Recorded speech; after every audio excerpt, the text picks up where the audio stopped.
I stand here profoundly moved by what I have experienced the past 2 days.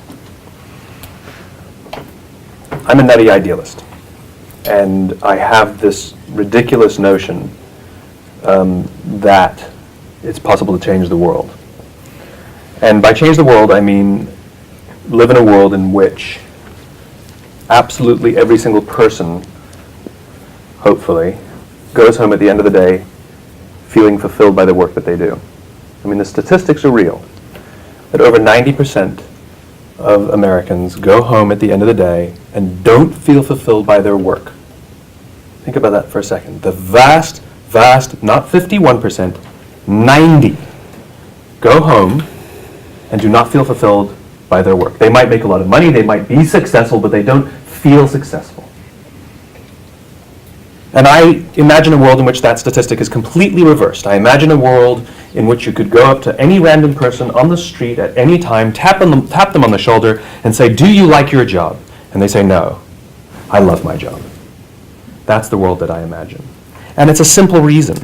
Because people who go home at the end of the day feeling fulfilled and love their jobs treat their spouses better, they treat their kids better, they're happier people, they probably live longer.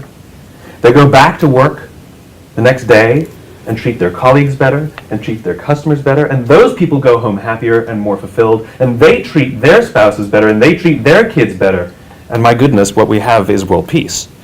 A group of people who get along and see the world as a place that we can all sort of contribute to and feel a part of and give to the person next to you. This is this crazy vision I have.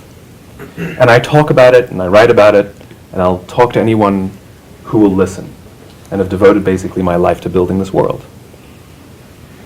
I'm profoundly moved because for the first time ever, I've met a company that is proof that this world is possible. It's called Precedence, right? I can no longer be called a crazy idealist because this company exists in reality, and that is this company. I met people over the past 2 days who genuinely care about each other. I met people over the past 2 days who are genuinely interested to listen to the ideas of others. I recently heard probably one of the best leadership spokespeople, a guy by the name of Bob Gaylor, talk. And he said, "Do not confuse humility with meekness." He said, humility is being open to the ideas of others. And what I met was a company filled with humility. A company where every single person shows up and is genuinely interested in the ideas of others, no matter what they do in the company. It is remarkable. In fact, the only reason I find myself here now is because I met a remarkable man who said, "I'm open to your ideas."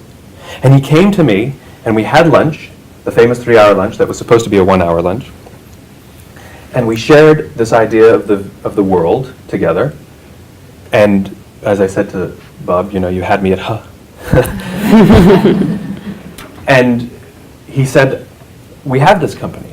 And I said, "Prove it. I want to see it." And this is why we came on this trip, just to see what it was about. And we made very specific requests. No hubbub, no tour, no sort of purpose-built tours. Just show us people, let us interact. Don't prepare, no PowerPoints, just let us roam. I want it to be real, not artificial or superficial. And I stand before you profoundly moved. This world that I imagine is 100% possible. What you've done is, what you have is a blueprint.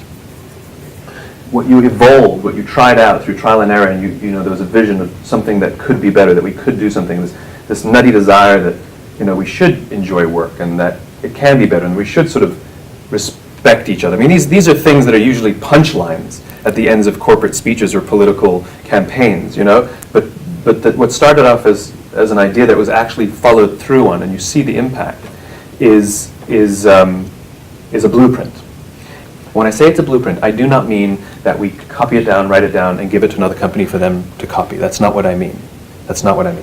What I mean is, now imagine what you did with each individual person now becomes an individual company in the United States. Right? So this now stands an example of a different way to live. not work, a different way to live. And one other company, regardless of their size and regardless of their industry, will see it and say, that's interesting, and it won't be perfect, and it won't be easy, and it won't be difficult, but they'll give it a try. And then they'll tell another company, and they'll give it a try. And then they'll give it a try, and then they'll give it a try. And all of a sudden you get 100 or 1,000 companies that move on the exact same pace and the exact same scale that it happened internally. Now let's take that blueprint and make it even bigger. Let's say that each company represents a nation state. But all of a sudden one nation does things a little differently. That nation's called the United States of America. This nation was founded based on an idea, right? Don't forget, in other countries when you take an oath to protect the borders. In this country you take an oath to protect the Constitution. You take an oath to protect an idea. They decided, it was an entrepreneurial venture. It was an experiment. It's the American experiment, where they sat around a table and said, we have an idea for a country. Here's the idea. In fact, we believe so deeply in it that we believe that we want to be disconnected from the previous management to try it on our own. Here's the crazy idea. All men are created equal. And in your words, there is no us and them. There is only us. And all of these people are entitled to certain unalienable rights. Those rights are life, liberty, and the pursuit of happiness. It's about looking after your employees, giving them the freedom to implement their own ideas as if they owned their own businesses, and to live a life and have a job and go home every day fulfilled and happy, because those are the unalienable rights that are granted to everybody who works in this company. This company is a reflection of the founding of this country. It is a distinctly American company. Who are the new people who are leading us into the future? Who is inspiring our nation? Who is reminding us what it means to be American? The answer is no one. And when there is no one leading us and showing us an example of what the world could be like, what ends up happening is we become selfish. We become focused on ourselves and not the person next to us. We think less of the ideas of the people next to us, not more of them. We become closed-minded to the ideas of others, not open-minded. We become interested in our own survival and not the survival of the person next to us. You want to talk about us and them? I've never seen more us and them between big business and small business. I've never seen more us and them between management and labor. I've never seen more us and them between Republican and Democrat, North and South, red states, blue states, take your pick. It doesn't matter. We are living in a country right now of more us and them than any of us care to admit. But as you told us, there is no us and them. There is only us. We are all equal. We are all entitled to these unalienable rights. Entitled. Entitled. That's what this represents. This is what is so remarkable about this organization. You do yourself so little credit by saying we're building a great company. You're building a great country. And that one country, if we get it right, serves as an example to other countries. Just like America always has and America always does. America is always a leader. That doesn't mean because we're big, that doesn't mean because we're powerful, that doesn't mean because we're rich. That means because we inspire. We're not just building a company here, we're building a country here. We're rebuilding where we need to go. This is a shining example. What you are doing is a blueprint for absolutely every single company and every single person who believes in these unalienable rights and wants the right to live in life, liberty, and the pursuit of happiness. This is what I find profoundly amazing about this company. This is what I find profoundly amazing. I leave here more moved than I've been in a while. There's only one other organization that I have the honor to work with that leaves me like this. And it's probably not an accident, which is the United States military. Every time I work with them, I am humbled by their devotion to a cause bigger than themselves. In business, it's traditional to ask questions.